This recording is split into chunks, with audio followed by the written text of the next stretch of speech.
afternoon and welcome to a packed Olympic Stadium München for the second leg of this exciting final. And here come the Germans now, led by their skipper, Nobby Hagel.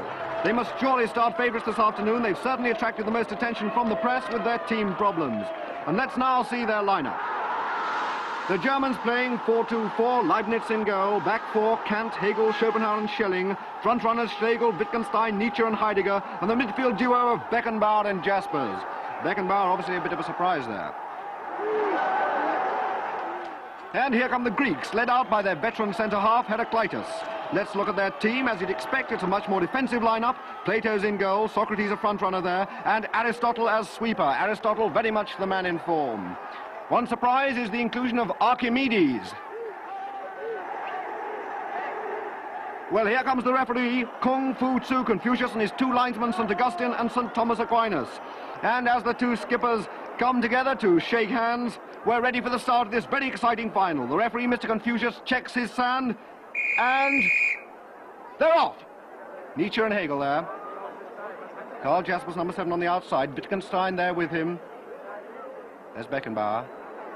Schelling's in there, Heidegger covering. Schopenhauer. And now it's the Greeks, Epicurus, Plotinus number 6. Aristotle. Empedocles of Acragas and Democritus with him. There's Archimedes. Socrates, there he is, Socrates.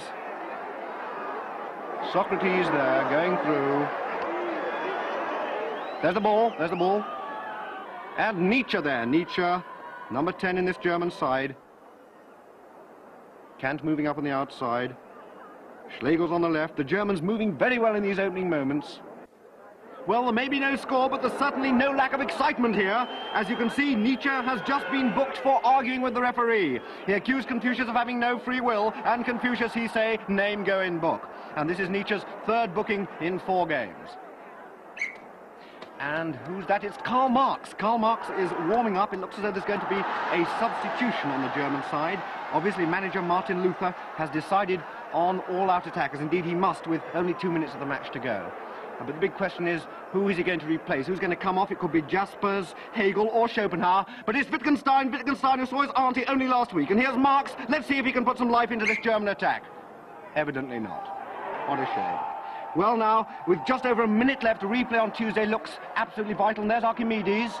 And I think he's had an idea. Eureka! Archimedes out to Socrates. Socrates back to Archimedes. Archimedes out to Heraclitus. He beats Hegel. Heraclitus, a little flick. Here he comes on the far post. Socrates is there. Socrates headed in. Socrates has scored. The Greeks are going mad. The Greeks are going mad. Socrates scores. The beautiful cross from Archimedes. The Germans are disputing it. Hegel is arguing that the reality is merely an a priori adjunct of non-naturalistic ethics. Kant, via the categorical imperative, is holding that ontologically exists only in the imagination, and Marx is claiming it was offside. But Confucius has answered them with a final whistle. It's all over. Germany, having trounced England's famous midfield trio, Bentham, Locke and Hobbs in the semi-final, have been beaten by the odd goal. And let's see it again. There it is.